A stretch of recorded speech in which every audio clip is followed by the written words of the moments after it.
Giminez in the big fight live.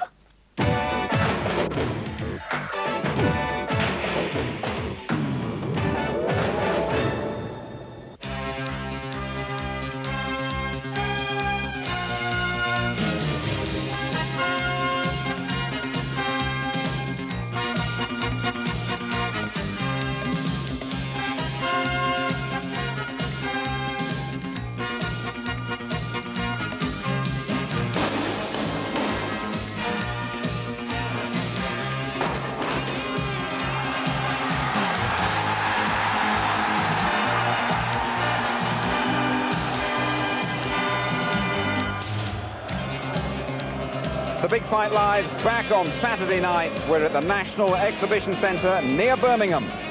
Nigel Benn's all set for the sixth defence of his WBC super middleweight title against the tough, durable Paraguayan Juan Giminez. Benn's a compelling attraction. The fans love him because he always gives value, never ducks an opponent, and relishes what he calls a good tear-up.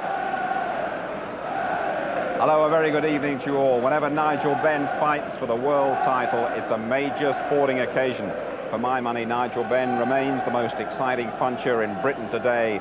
The old Dark Destroyer is now a master craftsman. Well, with me is Barry McGuigan. Barry, you'll be keeping your scorecard. As always, give us your assessment, though, could you, of Nigel Benn? Well, he's in the twilight of his career, Jim, but he's developed tremendously well, and with the help of Jimmy Tibbs, he's got tremendous lateral movement. He's matured really, really well. He's boxing much better, he's punching better, and his movement is tremendous. And he's still the most exciting fighter in Britain today, and a tremendous puncher, and always gives value for money. I'm looking forward to seeing him.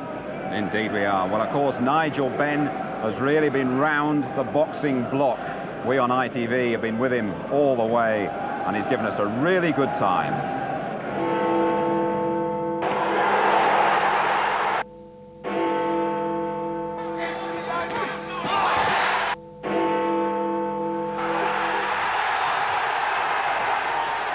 I try and give the public value for money. They don't know if I'm going to get knocked out or he's going to get knocked out, but I know as long as that fight goes on, it's going to be exciting.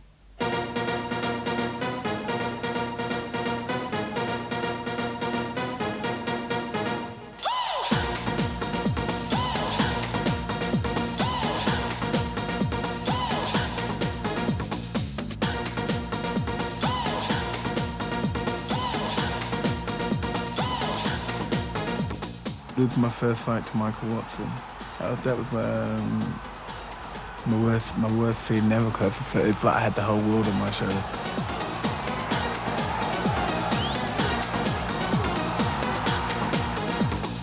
But then afterwards, we just got on really well, and afterwards I ended up really caring for him, not because of what happened to him, but he just, I learned a lot from him. My happiest fight I ever had was winning the world title from Doug DeWitt. And that was like the highlight of my career, and actually watching how bad I battered Doug DeWitt around the ring. That was the highlight, and then coming back to England, being the first one since Alan Minton to win a world title. We know why we lost to Eubanks, so I took him lightly, and he went out there, and he prepared better than me. And then, once he hit me in the eye, and then I couldn't get up. And every time he was hitting me, it was like pricking me with a needle in my eye. That Eubank fight in this very arena was a classic, but very painful. Benn talked of retiring, but typically bounced back. Again, he went into the Lions Den. He won this WBC title in Italy against the Italian champion, Mauro Galvano.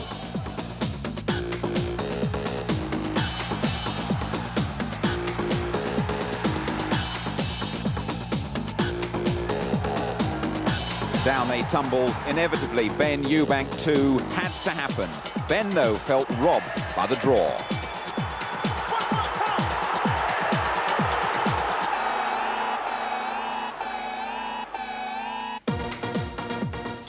I've got the Premier belt. I'm not in the 4th division with the other belt. I've got the Premier belt, And I proved that I will go anywhere to go and get a title. The challenger Giminez tries to become the first Paraguayan ever to win a world title. He's never been stopped or knocked out in 55 fights, and he went the full distance with Eubank. He's a tough guy. He's going to come forward, like, reeling him in, but, then I reel him in with him. I'll oblige him, whatever he wants to do. If he wants to box, box.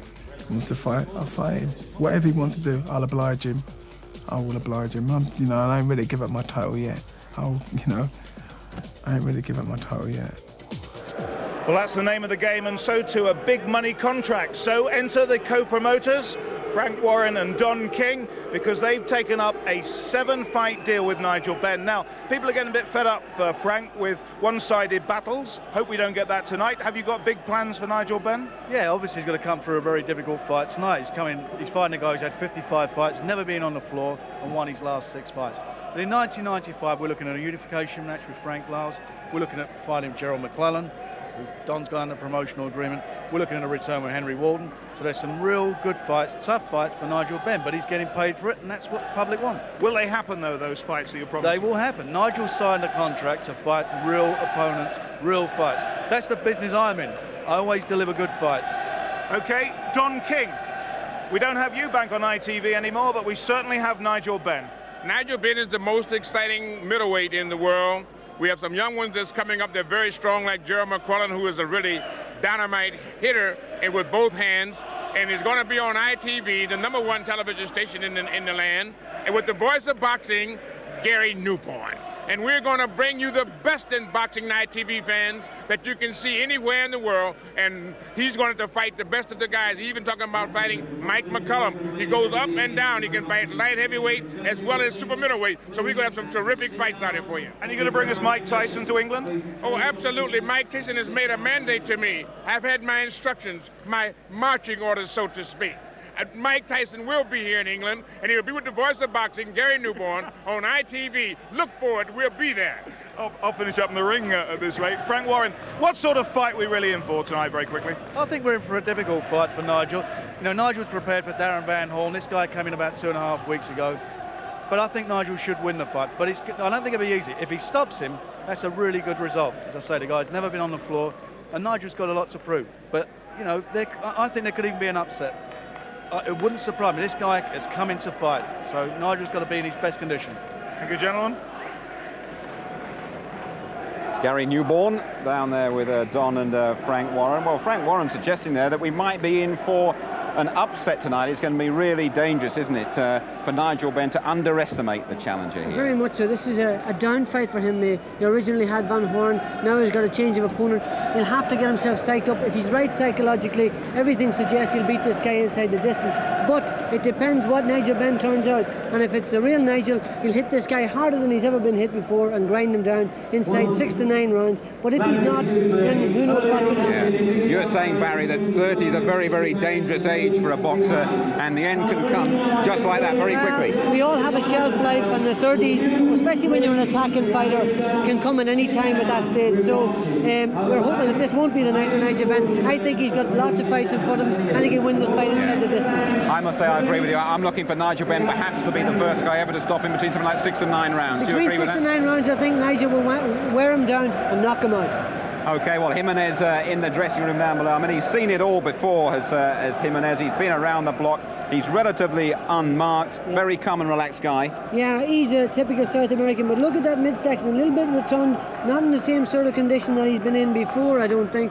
And he's 33 years old, 55 fights. He's never been knocked out or stopped. But the fact is, one day you turn up and the well is dry, and then all of a sudden it just falls to pieces on you. He's never been hit like Ben can hit him, and anything can happen when Ben hits you this hard. And meantime, as we peep into Nigel Benn's dressing room, 6 weeks training in Tenerife, lean, sleek and relaxed. Nigel Benn is ready to go, and Benn and Giminez will be throwing leather in a couple of minutes.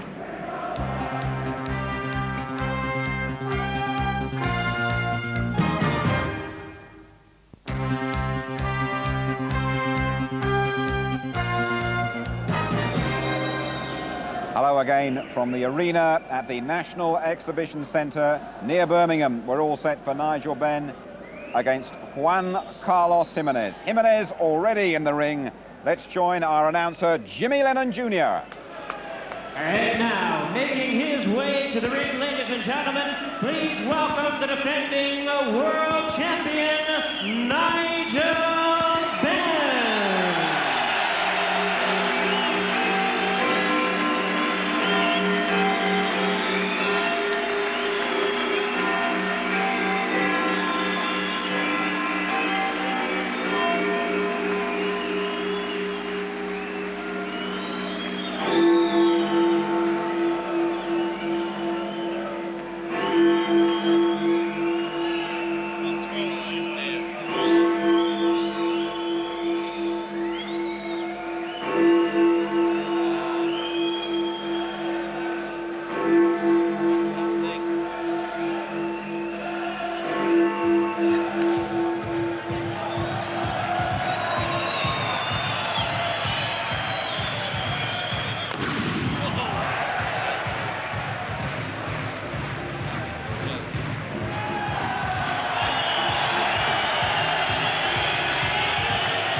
explosive in the ring.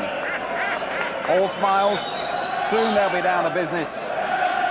And your big fight commentators, as always, will be Jim Watt and Reg Guttridge. Well, the trimmings are over now, and all the talking's done. Perhaps just as well as certainly Don King was in full flow, and now we wait for Jimmy Lennon to introduce them. Ladies and gentlemen in attendance, boxing fans joining us across the UK on the ITV Sports Network, and sports fans joining us around the world, we welcome you to the National Exhibition Centre in Birmingham for the main event of the evening, Dangerous Liaison, brought to you by Don King Productions and Frank Warren's Sports Network, as sponsored by Empress, the UK's #1 used car retailer. This bout is scheduled for 12 rounds of boxing and is sanctioned by the World Boxing Council, the President Jose Suleiman, Supervisor at ringside Peter Stuckey, along with the British Boxing Board of Control, the steward in charge, Mr. Charles Giles. Introducing the physicians at ringside, we have Dr. Target, Dr. Bagaruti, Dr. Chowdhury. Introducing the timekeeper at the bell, also keeping count of the knockdowns, Roy Bicknell. And presenting to you the judges as appointed at ringside, scoring this main event, Hank Adrians, Lazaro Carrasco, and Kurt Strower. Presenting to you at this time, the referee in charge of this bout. He'll be giving instructions after the introductions, Luis Carlos Guzman. All right, fans, here we go with the main event of the evening. And now, ladies and gentlemen in attendance and boxing fans joining us around the world, it's showtime! The WBC Super Middleweight Championship of the World. Introducing to you first the challenger on my left. He'll be fighting out of the red corner. He enters the ring wearing black trunks with red trim, fighting out of Asunción, Paraguay. His weight, 11 stone, 13½ pounds, or 167½ US pounds. His record includes 43 victories, 6 losses, 3 draws, with 29 wins coming by way of knockout. Please welcome the WBC #10 ranked super middleweight contender, who tonight is making his 3rd attempt at the world title, introducing Juan Carlos Toro Giminez.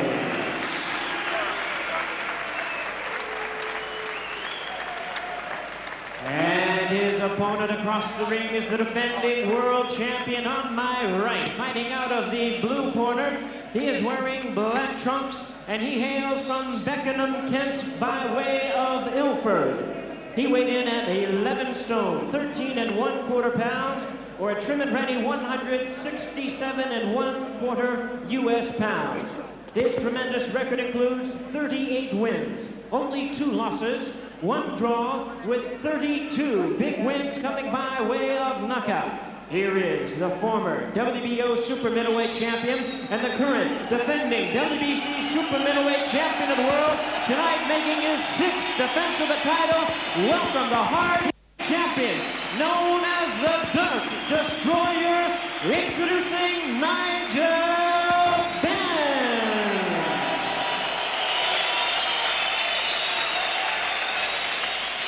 Once again, is your referee in charge now to give instructions, Luis Carlos Guzman.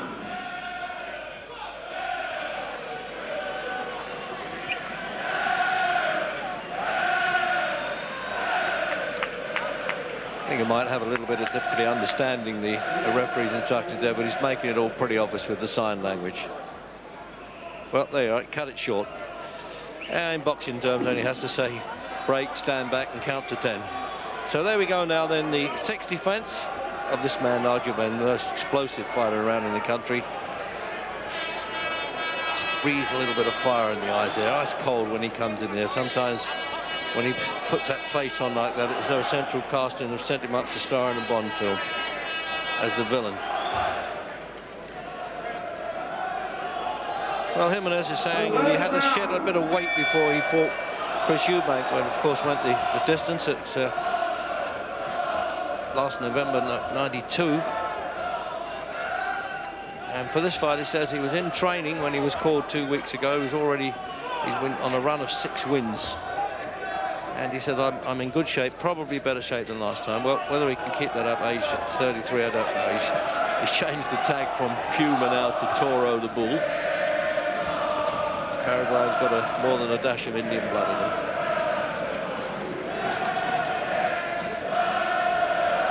Obviously, Jim Benn would like to stop this fellow, to be the first to do it. Just to annoy Chris Eubank, really, who couldn't stop him. Yeah, well, it's a pity for Ben because he's on a hiding to nothing here. Giminez was in a very boring 12-rounder with Eubank. It wasn't Giminez's fault. I think it was Eubank's refusal to get involved. I think tonight's action will be far more exciting, down to the fact that Ben loves the business. And Giminez has a far better chance of putting up a show tonight. I think this will be a far better fight than his previous visit over here.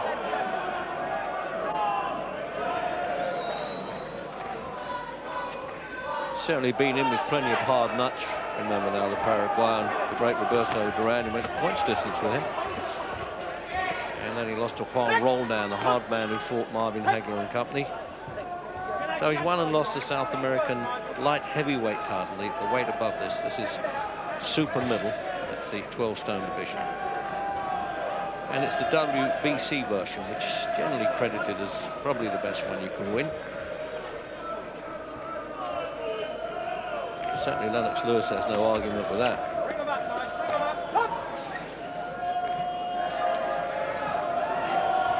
I've seen this referee work a bit before, Jim, but it doesn't come to mind what fights he had with Goodsman from Argentina. So a minute to go in the opening round. Well, Ben having a good look in the first round. He's far more controlled in his last few performances. He still has the fire, still likes to see opponents on the floor, but his attitude is a little bit more controlled, which has made him a more complete fighter. Yeah, at 30 now, you know, obviously considered a bit of a great divide, really, in ages for fighters this way.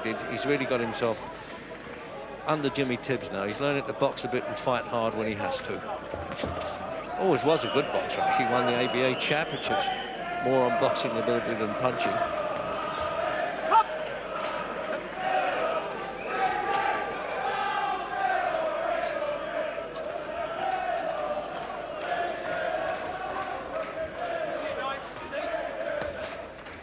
Not a bad defensive fighter, Jim, is he, the challenger? He doesn't get himself too involved unless he has to. That's why he's lasted so long.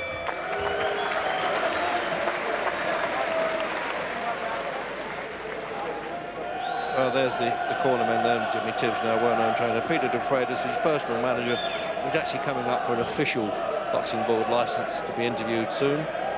They have to serve 3 years in another category before they can become managers. And Dean Powell, who runs the Thomas à Becket Gymnasium in London. Here's the other side then, obviously.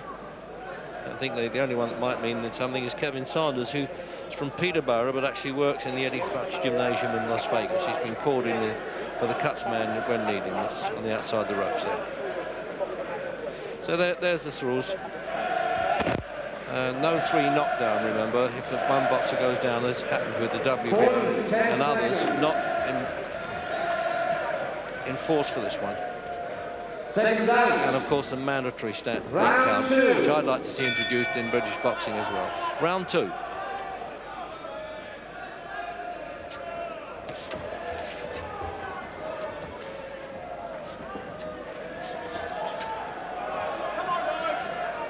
I don't quite know what stand of opposition that Giminez has been fighting in the last 6 fights that he's had. They're relatively unknown to us anyway. And we found a few more fights than the American statistics, and the announcer had. We got him as fighting 55 fights and not 53.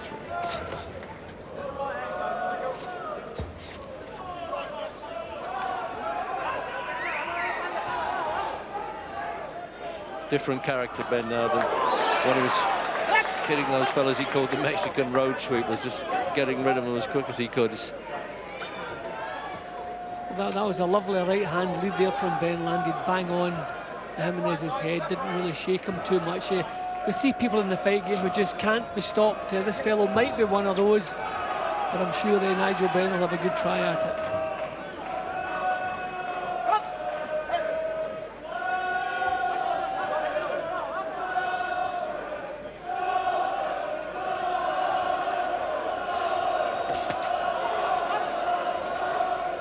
trying to counter-punch a bit, isn't he, Giminez? He's just waiting to see the way Ben comes in, if he's dropping his hands. Well, already you can see that Ben suits him far more than Eubank. Ben wants to get involved, so he's given Giminez a chance to draw punches and try to counter. Giminez is a decent performer. Just gets into the number 10 ranking, actually, in the WBC, but I don't always place a lot on that. It's who they've been fighting to get those ratings that I'm concerned about. He's certainly worth it at the top 10 because he's always campaigned in good company. Been 12 rounds 5 times, Giminez, so he knows how to stay on. With a minute to go in the second. Ben just reaching a little bit with the right hand lead there. He's going to have to step a little, couple of good left hook there. That was better. Just step a little bit closer before he lets the punches go. Yeah, just edged himself cleverly there to that. He'll be pleased with that punch, Ben.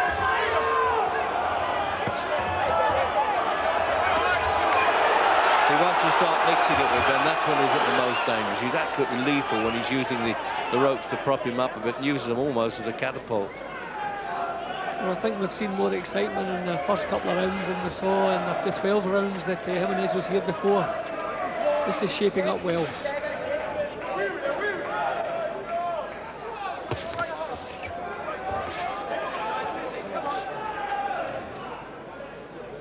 So the countdown then to the end of the round.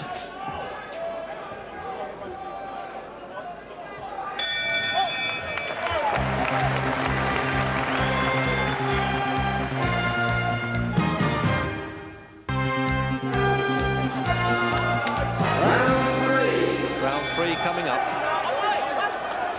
Just a reminder, the World Boxing Council Super Middleweight Championship of the World. And I tell you what, he's still got plenty of strength to go in, this fellow Giminez. You know, he wasn't able to show it all the time with Eubank. He found him perhaps a little bit more difficult to catch. See, like that. He also looks to have more appetite tonight, Reg. Yeah, he does. He fancies this, doesn't he?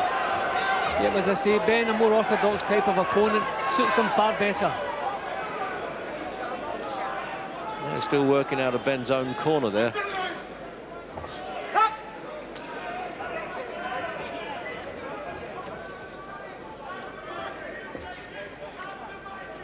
A little bit more artful butchery about Ben's boxing, Jim, but he's been caught quite a bit there, you know. Obviously he's saying, well, if that's as hard as you can punch, wait till you taste mine. Well, Ben's not bad when he's backed up to the ropes. His upper body movement's good. He can slip and block a lot of the punches. He wasn't caught with too many clean shots, but for the second time in the first 3 rounds, he was put under pressure. He's just taking a little bit too long to get his punches off, Ben. I mean, he's right in punching range now, but he's just taking too long to get them off.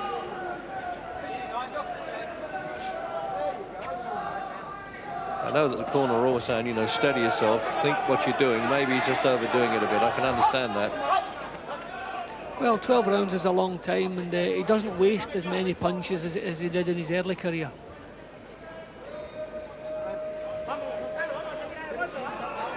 Been training in Tenerife for this fight.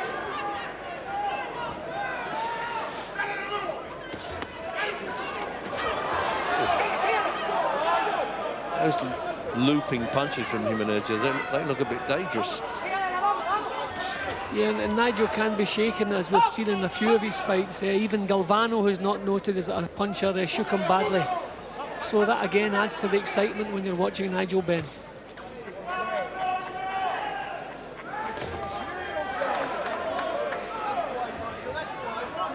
See, they're showing off with the left-hand punch now. Back to the amateur days, that one. Well, I still think that the jab, Reg, is the best punch in the book. Breaks opponents down, breaks their concentration. And his jab is sharp when he's been through it tonight. Always keeps the other fellow occupied, Jim, too, doesn't he, while he's making up his mind what to do with the right hand.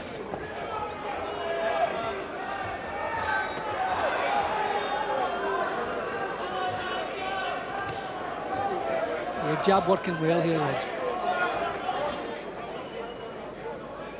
Well, I wouldn't want the bookies odds of 11-2 outsider they had Giminez. They must be a bit concerned now. He's a bit better than that, isn't he?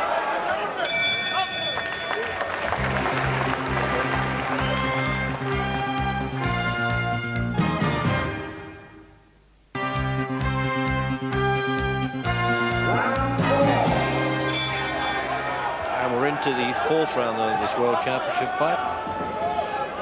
And by Benn's standards, you could say it was a bit of a slower start than normal, Jimmy. I don't blame him taking his mind, because at this level, you can never take too many chances. Yeah, but it's Nigel Benn being punished for his own standards. If this was any other boxer, you'd be seeing a good steady start, a couple of rounds in the bag, everything going well. But because we're used to so much excitement from Ben, you want it all the time. You can't have everything, but we say he needs more control. Well, he's shown more control tonight, and there's plenty of time to go. The referee's got himself out there in a hurry. He could get tagged as he's pulling them apart. See, Ben's still backing Giminez up, which is the most important thing. You don't want this little strong fella coming at you.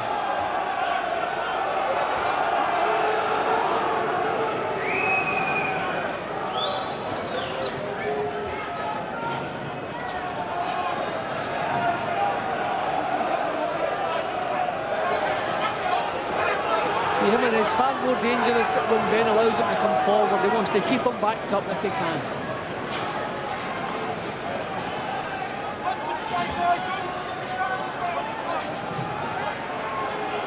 People yelling loudly, concentrate, Nigel. There's a little bit of a disturbance at the back of the hall somewhere.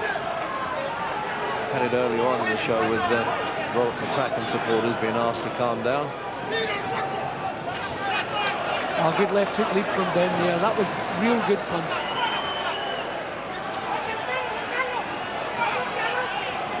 See, I think Ben's trying to draw leads at the moment. He's standing in front of him and he's just trying to draw the lead, come back with counters.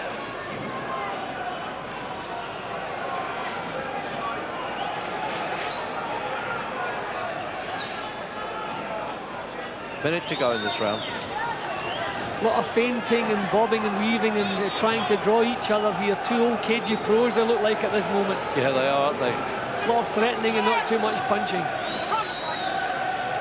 In the period there, it looked like a couple of solicitors sparring, didn't they? Ben's jab still working well when he lets it go.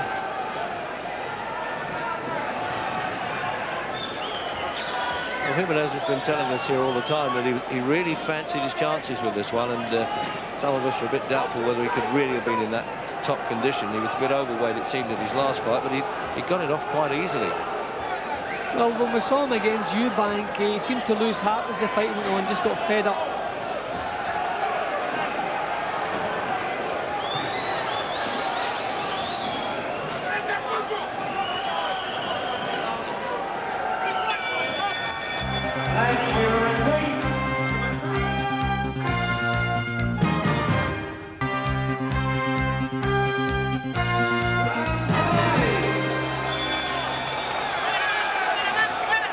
Well, coming into round 5, and still a bit of disturbance among the crowd there, and like good old Master Sherman is telling the McCracken supporters to calm it down immediately.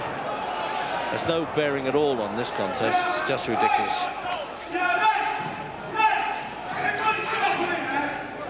Somebody's picked up the microphone now. That's all we need now.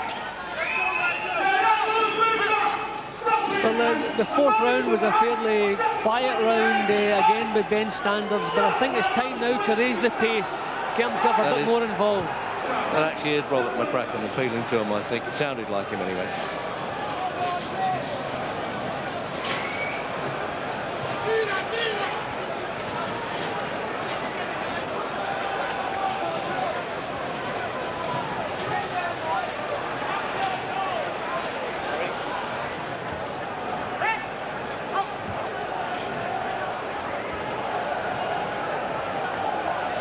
Well, hopefully, boxer Robert McCracken supporters now will be calmed down, we hope, with this silly disturbance at the back of the hall. It's unfair to this in a World Championship fight.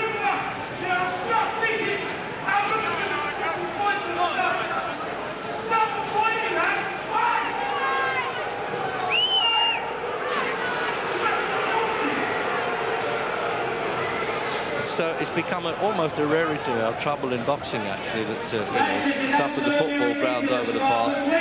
So the future of boxing in this country. Please go back to your seats immediately. The Blues fans, go back to your seats, and the Manchester fans, go back to yours. Now behave yourselves, or else otherwise you will see boxing stop completely.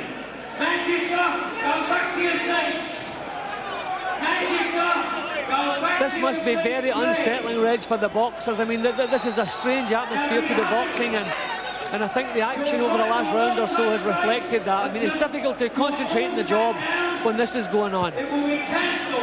Now go back to your seats immediately. I mean, they would be aware of it, obviously, Jim, wouldn't they? I mean, they hear the noise. They may not be listening.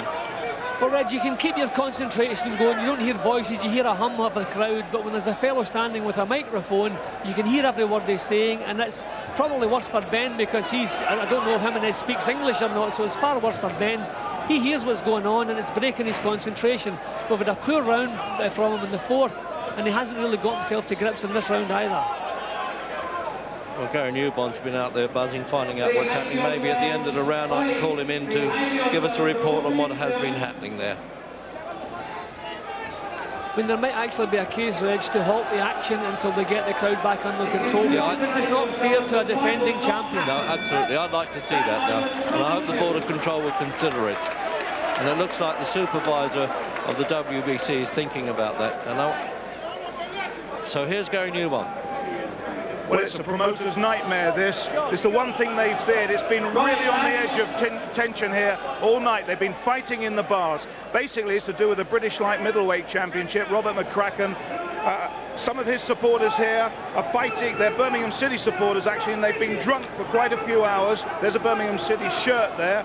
And they're up against Steve Foster's supporters, some Manchester United supporters, and they threatened to call off the fight. And Mickey Duff, McCracken's manager, got into the ring and said McCracken's career will be over if this goes on because no promoter will touch McCracken with a barge pole because of this. And the thing about this is that they don't know what to do here. It's distracting from the fight. McCracken's brother was on the microphone. Reg said he didn't know it was, appealing to the fans. Reg. Well, carrying on with the action and in round 6, and I thought the WBC supervisor had a word with the referee there.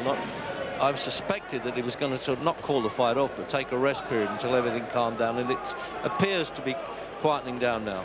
Well, that's hopeful anyway. Nothing to do at all with this contest. It's just ridiculous.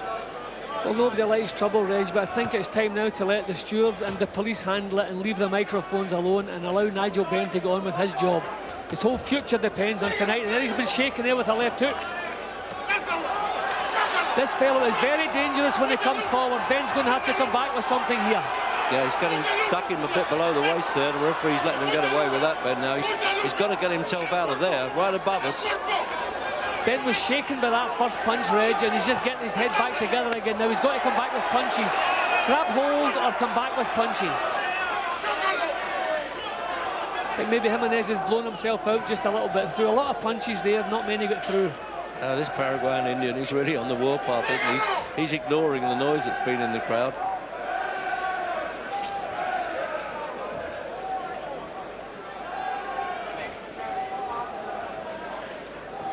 It's a long time since we've seen Ben under pressure like that, isn't it?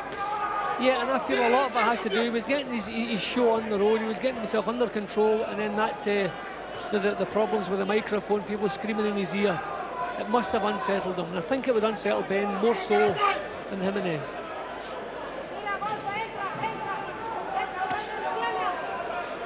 But Ben hasn't really got this fellow under control yet. He hasn't stamped his authority on the fight yet. Nope, he's not in professional terms become the governor.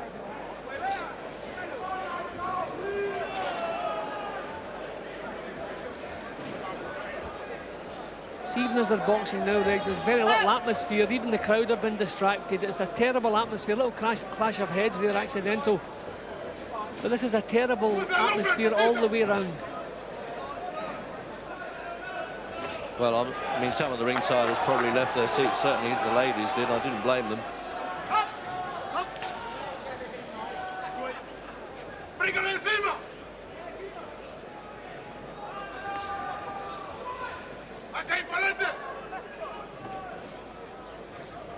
So there it is then, the last half minute of this round. Now let's hope now that it's going to pick up for the second half of the fight now, Jim. See, Ben is not putting punches together the way that we know he can do. His jabs are all right, his left hook's half decent, but he's not letting clusters go, so he's not getting this fellow under control. Too many single punches from Ben. You can see now how he, you know, so competent in going the distance with everybody, Giminez.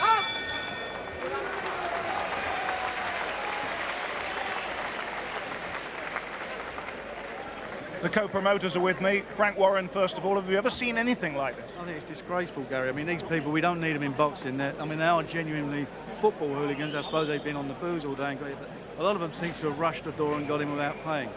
And you know, we knew there may be a risk with this fight, but nobody expected this to happen. I certainly didn't think this would go on. And you know, it's just so terrible for the game, for boxing, and for sport. And it's also bad for, you know, we've got American TV here. God knows what the people think back in America. What do they think, Don? Well, it's the enthusiastic British fans that these are Vikings. It's worse, you know what I mean? It's really worse. And what they're doing is deplorable, because they're singing the Viking song, and if I think about is Kirk Douglas, you know what I mean? And Ernest Borgnine jumping into the pit. These guys are trying to exemplify that in real life, you know what I mean? And they're doing things where there's no repeat, no return match. We will consider whether the McCracken fight will go on. We're considering at the moment. So coming into round 7, and that's the update on the bother.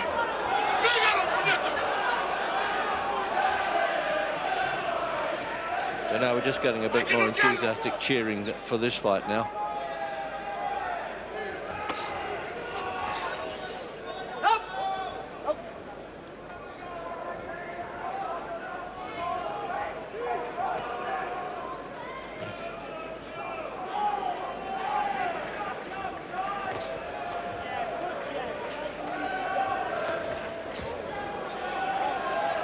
Difficult man to fight against, Giminez. He really is. He's a strong fellow. Absorbs the punch well, and doesn't give him much play in the action there. He backs off, he comes forward, he changes his style. You can understand now why he goes the distance with so many good fighters, including, as I said, Roberto Duran, who admittedly was past his best then. He's a real good pro, and that's why I think Ben must try to back him up. If a fellow is very physically strong, then you don't want him coming at you. You want to back him up if possible. Ben will have to let punches go in 2s and 3s and 4s, not these single punches.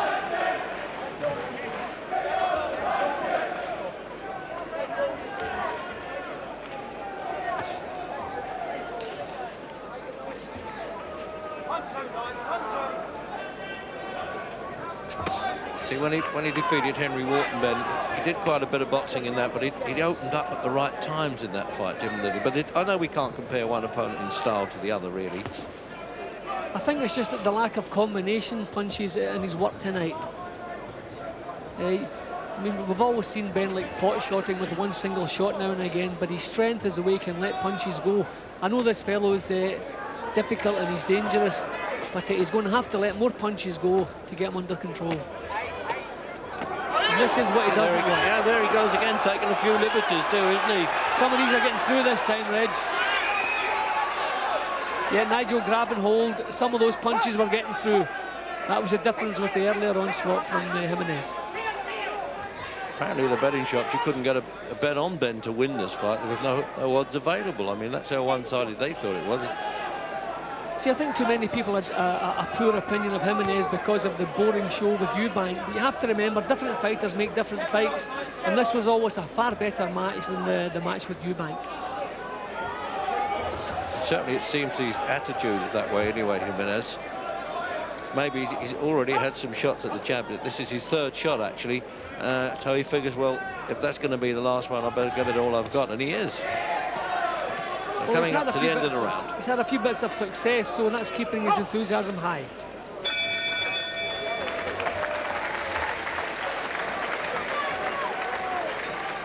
Well, all calm and collected there at that corner now. Let's wondering if there he is, Jimmy too, where he can say, okay, you're all right, you're doing okay, but you're taking a few too many punches. I wouldn't be surprised if he's not saying that. Let's have another look at it, Jim. Yeah, some untidy stuff from Ben. Maybe, who knows, maybe just out of the ring a little bit longer. Maybe not just as sharp as we expected to see him, but he was certainly getting caught with punches when he was under pressure here. I mean, there are 4 or 5 punches all getting home, and the only way Nigel can get himself out of trouble is to grab hold of the man. Oh, sorry. back down again, man. Just breathe deep all the time. Concentration, man. I think they got every right to be quite pleased in Giminez's corner there. Can it go the 12? I think there's a distinct possibility at the moment. Judges are from Holland, Spain and Germany. And the referees from Argentine doesn't vote. Let's have a look at Barry McGuigan's unofficial scorecard there. Well, he's got it close enough. Jim, how do you see it? Yeah, maybe a little bit wider for Ben.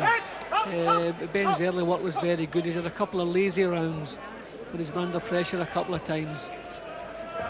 Oh, good right hand. Well, that's exactly what Ben needed. Yep, that's it. But look how the man took it. His eyes are as clear. No problems. Took a terrific punch. No problem. Legs still strong. Thick neck there, stuck on those shoulders. He does have a cushion of punch there.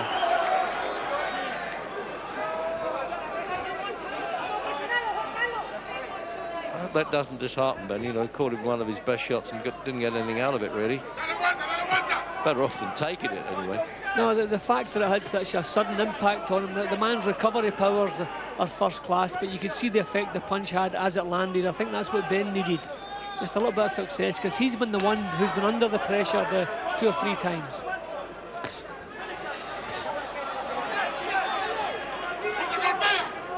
In the 8th round, you know, it's almost as though the moves are choreographed for them at the moment, isn't it?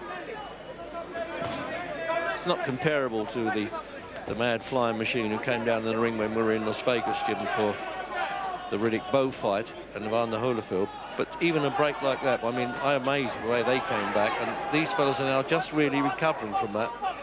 Yeah, well, that night they stopped the action, which was sensible. I think that's what they should have done here tonight. Maybe now Ben just get his mind back in the job, because he is looking a little bit sharper now. Oh, these are good jabs again. That's what I think has been nicking the rounds for Ben. Although I've been criticising him for single punching, but the jab is piling up the points. And apart from a couple of rounds where he's been under pressure, I think really he's been keeping himself in front.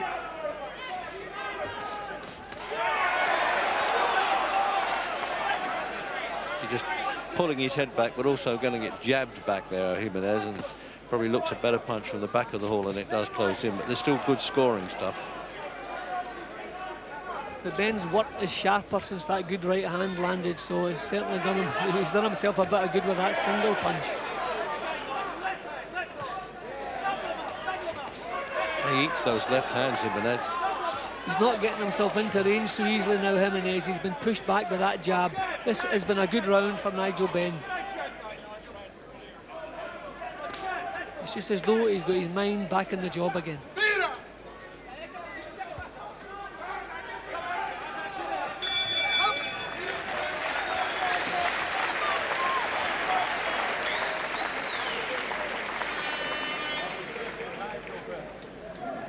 I suppose, Barry McGuigan, this is why Nigel Benn is so exciting. That right hand may well change the course of this fight. Yeah, it was pretty close up until then, and Giminez had 2 good rounds. He hurt him in the 6th round, and then Ben came back in that last round with a smashing right hand, straight right hand on its own. And here we have a look at it. Just watch this right hand. Banged it straight over, full of it. Now look, he hit him on the side, and his legs shook completely. And he should be putting a 1-2 after that. Just a straight 1-2 is the punches that will take care of this guy. But Giminez is so tough and so strong, he'll be hanging in there. And the thing about him is he recovers so quickly. So it's going to be an interesting fight over the next couple of rounds. They're excited in this in the Paraguayan corner. They think he's got a chance of winning this one. So there it is then. I wonder how the judges have got this one, Jim. I'm trying to read what the judges have got, and it's very difficult. We know how we have. We have Ben ahead, but there's not much in it. No, Giminez is certainly keeping it close, but I just feel that not enough punches getting through. He's had Ben under pressure a couple of times where he's really looked in charge, but it hasn't lasted long. And that was a good round for Ben. I think Giminez now has to raise the pace, get himself back into this.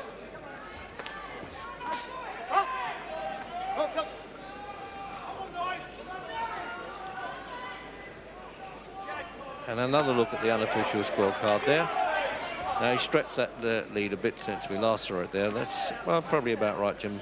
couple of points, eh? Yep, there's not too much in it. As we're always saying, very subjective, the scoring of boxing. In a contest of this style, there's a lot of artful stuff going on, a bit of a chess match at times.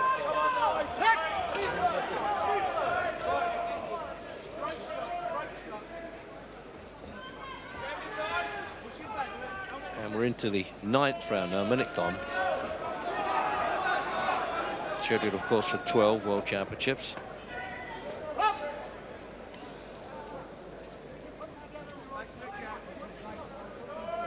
So those days have gone, the middleweight days, before Ben went up to super middleweight. Now when he had, what was it, 13 first round wins, 18 in the second round, and 16 second victory at one time. I mean, you know, there's nothing easy at the top in this business. If somebody's in the top rankings, it's usually a tough fight.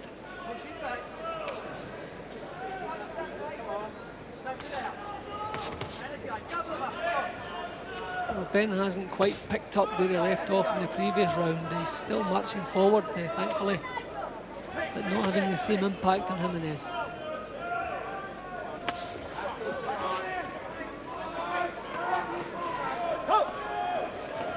Two fights with Waro Galvano, Ben, Nigel Piper, Lou Gent, Chris Eubank draw, Henry Wharton. But 3 of the last 4, Jim, have gone the distance with Ben. Yeah, well, keep in mind, Reg, that the opposition hasn't been too bad. Yeah, exactly, that's right. And that's where you have to give Ben credit. He is prepared to fight whoever is about. Oh, and again, a real tough man facing him tonight. Quite a jackpot going for him with the support then now of Don King, with the tie-up with Frank Warren, and they're long-term for him. Frank Lyles is a champion now. You can easily do a unification match with him. See, this all adds extra strain to a fighter, knowing that everything hinges on your whole future making so much money and the fight still to come, and then there's a change of opponent that kicks everything up in the air.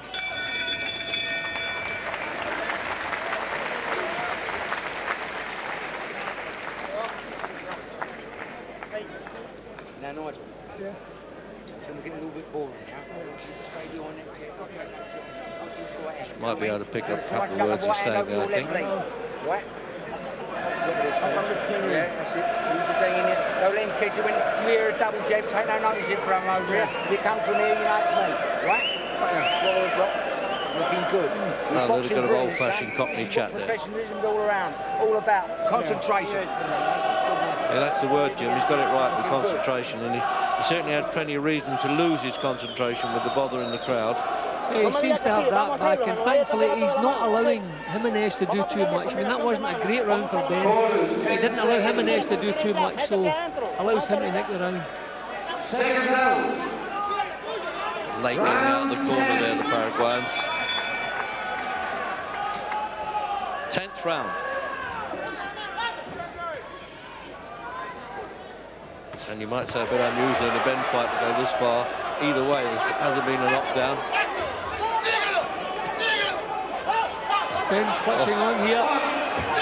The punch seemed to catch him high in the head. About knockdowns there. Timekeeper took up the count, but the referee didn't give him this mandatory 8. No, it just certainly was a push. A punch landed just in the body. Before that. Yeah. Yep. He lunged with a body shot which caught Ben, then he caught him high in the head and then pushed him to the floor, so it wasn't a knockdown.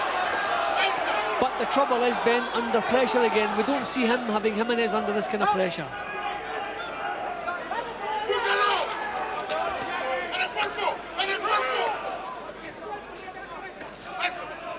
Ben looking a little bit weary just at this point.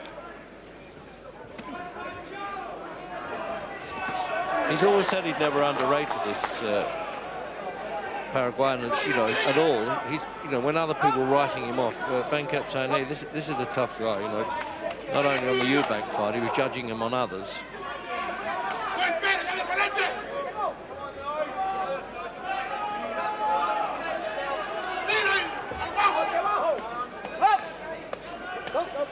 Oh dear, they're still punching while the referee gets there. I wish he'd shout break a bit louder, maybe they could understand that easy. Keep saying stop.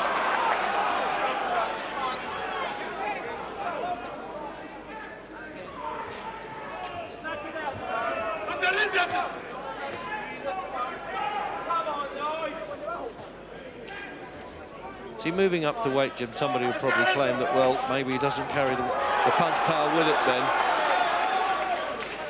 Yeah, well, I suppose you do have to expect that to a certain extent.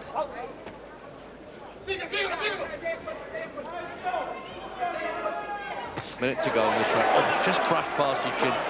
It almost ignored that, Giminez, Jim.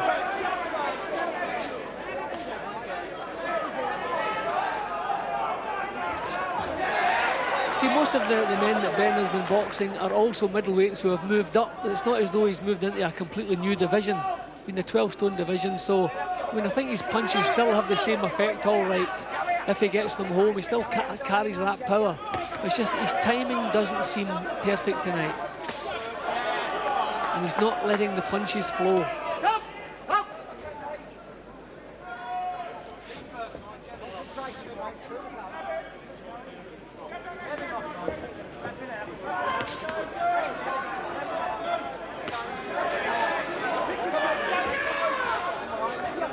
Still stealing all those punches with the left hand, notice that, Ben. That's what will influence judges.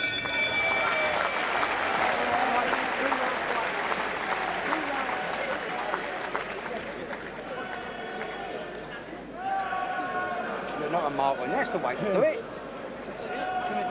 Well, that's always heartening, not a mark on you, he says. He doesn't get, as they say in the boxing business, banged up a lot in fights, actually, Ben. He's often riding punches. Jim, here's this knockdown, or a push down, or whatever. The body punch comes in, I think. Yeah, he seemed to lunge forward with a body shot. There it is. There we go, yep. But Ben looked all right. In a little bit of trouble here, just a bit messy now. And he was pushed to the floor. Definitely not a knockdown. Well, the referee agreed with you. A glancing right hand there from Ben. See, he just needs his timing just a little bit better, just to land that, doing a good jab. Just wants to land him that little bit cleaner. 11th round now. Round 11. I hope we're not going to get another cliffhanger here with the judges. See, there's a bigger lead there, the unofficial one from Barry McGuigan. See, I think the main thing for Ben, Reg, even when he's had rounds that have not been so good, he hasn't really allowed Giminez to do a lot of work. I mean, he doesn't need this right now. Two lovely punches, but Giminez just smiles back at him. This fellow really is as tough as I've seen. Smiles and snarls at the same time, doesn't he? See, apart from a couple of seconds when he's under pressure, Ben usually manages to keep him out of harm's way, just keep him at arm's length, not allowing him to be effective. And I think that's what's keeping the close rounds his way. So he's almost Jimmy's almost welcoming him on the ropes there, Ben. I'm not sure I'm in love with that tactic, Liz. No, this is what he doesn't want to do. He doesn't want to volunteer to be under pressure. He's got to fight his way off those ropes.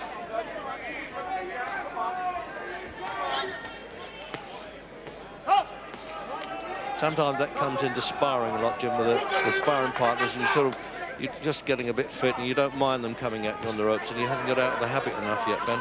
Well, a couple of times in Ben's fights, 12-round fights, the last couple of rounds he's been a little bit lazy. I think against Eubank, the return with Eubank, you thought he had the fight in the bag, and he come off the pedal, and he can't afford to do that.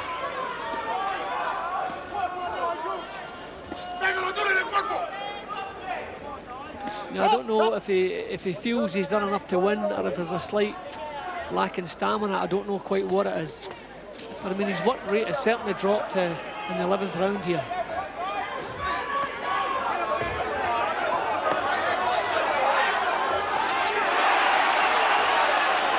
When he was fighting more regularly, of course, his punching, he's a lot sharper than this. Maybe being out since last February has been a problem.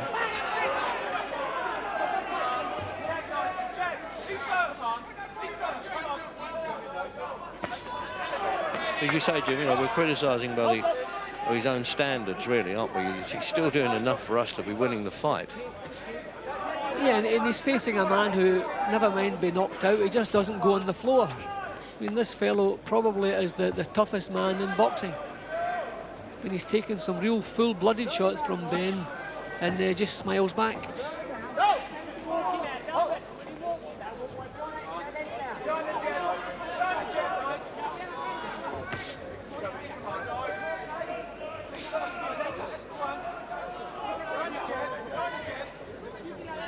Ben's jab has always been good. I just wish he would work off it a bit more often and follow through with some crosses and hooks afterwards. Coming up to the end of the 11. What was he gesturing at the referee there for, Jim, you know? Well, I think Giminez, a couple of little taps just after the bell. Oh, I see, I missed they that. weren't dangerous punches, just little taps. I think he was just having a word. Well, good. Things have calmed down now. That's one good thing with the crowd. Now watch for the rush. Watch for the rush now this last round. Hold him, mate. Give me some water, some proper water. Hold it together. Watch it when he rushes across that ring. You got it all on the good side. Got it, Jim. Well, then end up. Finito. Just reminding the corner that it's the last round and to get the boxer to just touch gloves.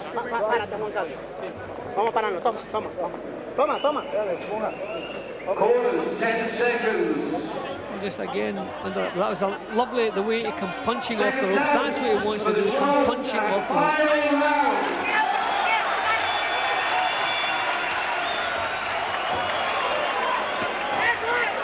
Well, there wasn't much of a touch of gloves there, Jim. Giminez wanted to get straight down to work. Well, there again, he's got it fairly clear now, Barry McGuigan. We'll see how that compares with the judges' cards.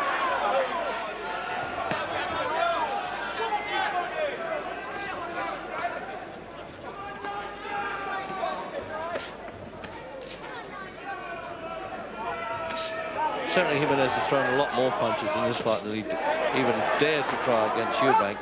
Yeah, well, I mean, he seemed to get fed up as the Eubank fight went along, and maybe he wasn't the only one that night.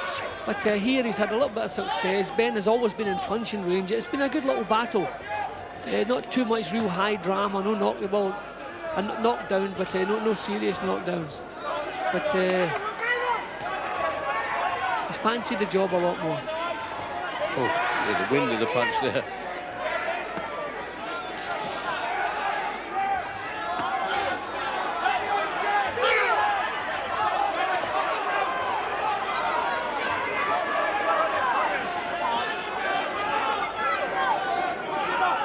A little bit of wrestling going on now there. I still feel Ben's feeling a little bit weary again, Reg, and that seems to have been a problem in some of his recent fights. Just the last couple of rounds of a 12-rounder. Just a little bit tired.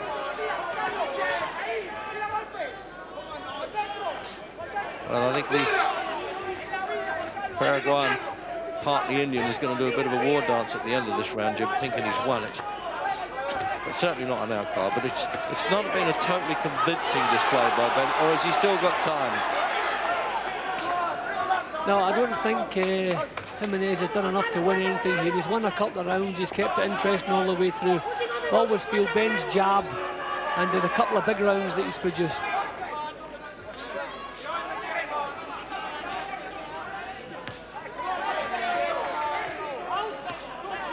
See, even now, he's not allowing Giminez close. Bang, bang, 4 jabs. Scored without reply there.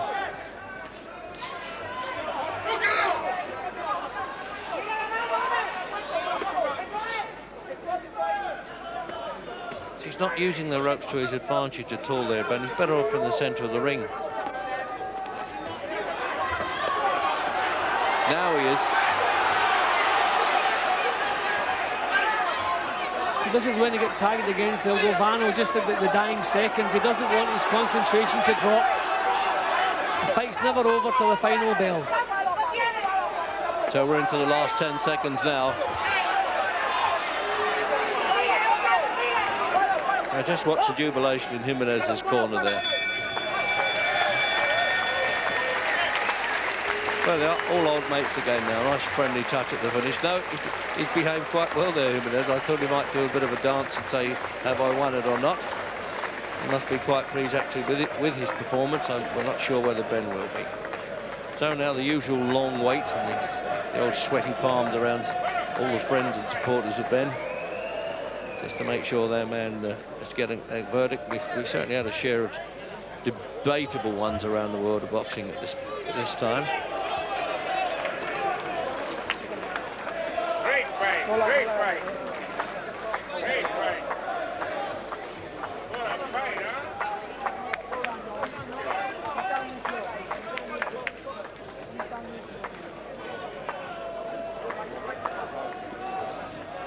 what's going through his mind now, Jim? Could you read that at all, Ben?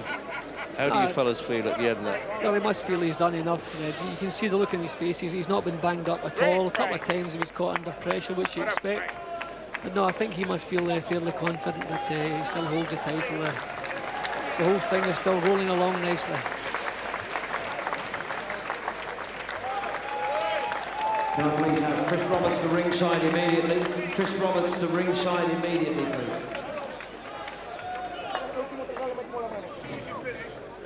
Supervisor from Switzerland, Peter Stucki. He has to check the cards and assisted by the Boxing Board of Control.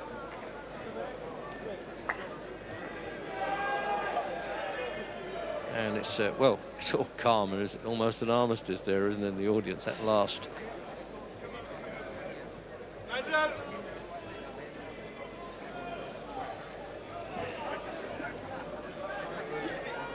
Well, here it is. Ladies and gentlemen, after 12 rounds of boxing, here are the score totals.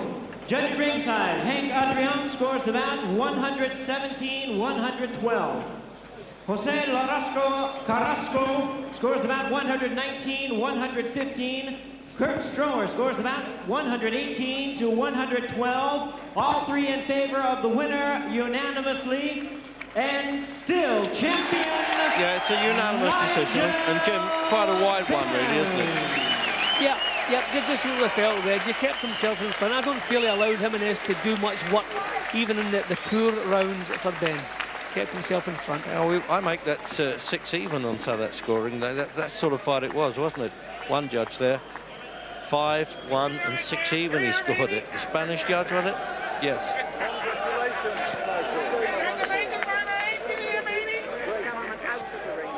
Well, as you say, the wagon's still rolling there, and Peter de Freitas gives his man a little lift around the ring. The crowd weren't that ecstatic at the finish. He's got to be satisfied with tonight's work. It's always nice for you fellas to get out of the ring when you're not marked up, Jim, and the hands are still okay and you're ready for the next one. I just feel that it might be an idea to keep him a little bit busier, not 6 months between fights. Yeah, exactly. That's Dad Dixon there. One-time Ford motor worker there. He's very proud of the boy, and rightly so.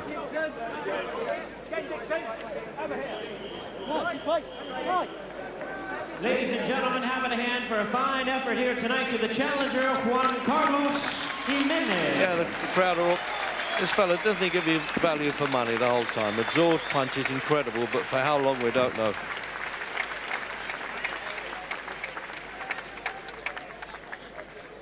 Good sporting fighter, Giminez. Never be short of work.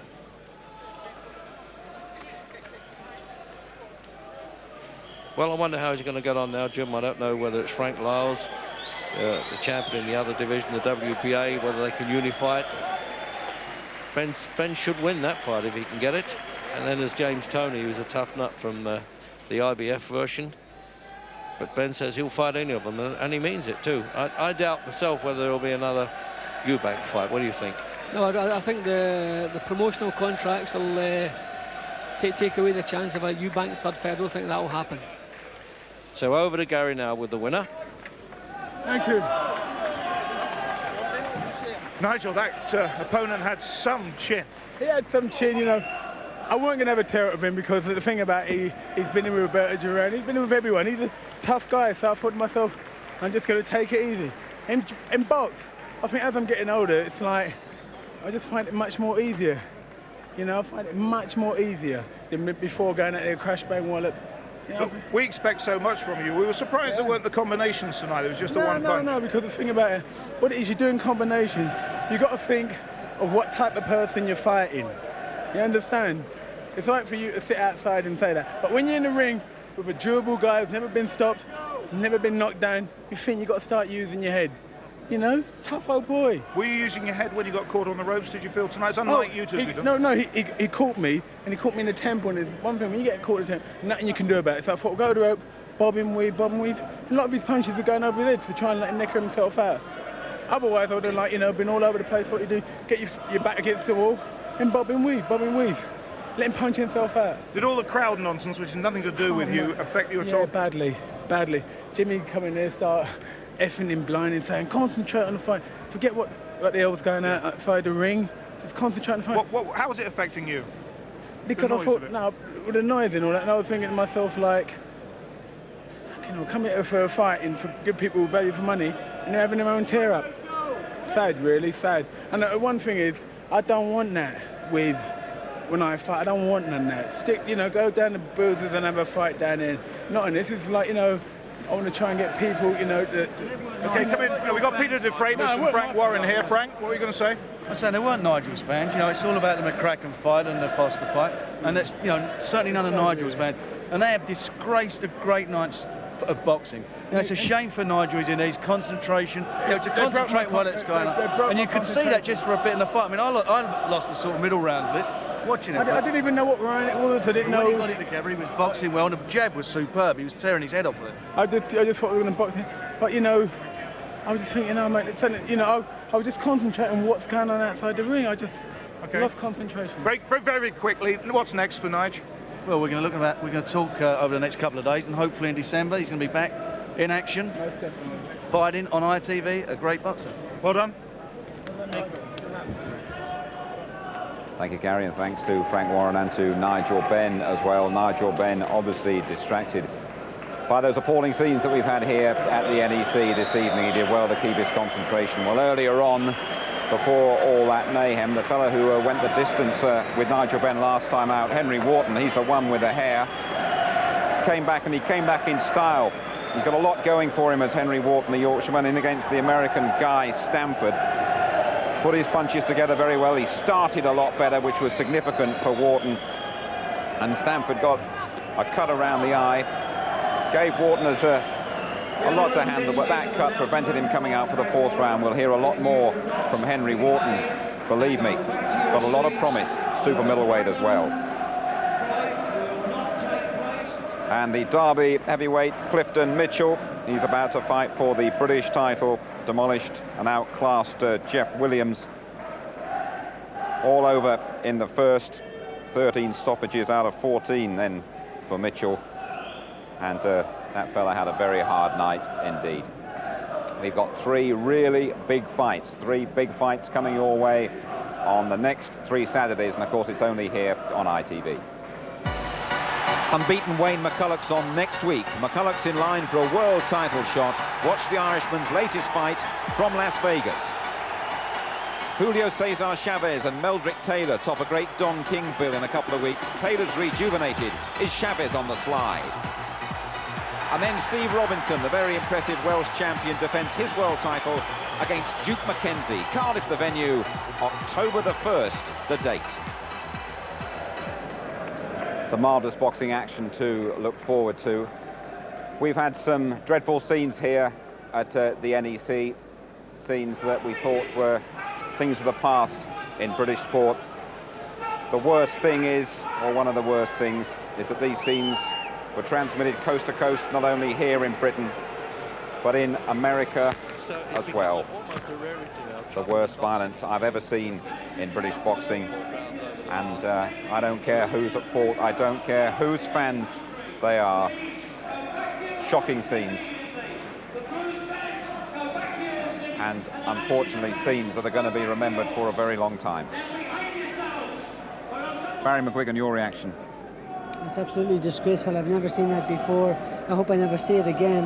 And unfortunately, it's nothing to do with the boxers. It's just these guys that get too drunk and misbehave themselves. It's terrible. Those fans would appear to belong to Robert McCracken, whose professional career might well be affected by what's happened here. Certainly hangs in the balance with what happened here tonight. Who wants to promote a guy like that? Who wants to promote the kid? And he's a great kid. When he brings fans along that are likely to disrupt everything, and it's not his fault, but it's terrible scenes, and the worst night I've seen in a long, long time in boxing, unfortunately. That's right. Barry McGuigan, thanks very much indeed for being with us tonight. So well done to Nigel Benn, really. Well done for retaining his concentration despite all that mayhem. But those scenes really make it a very bad night indeed for the fight game. See you next Saturday. Bye-bye.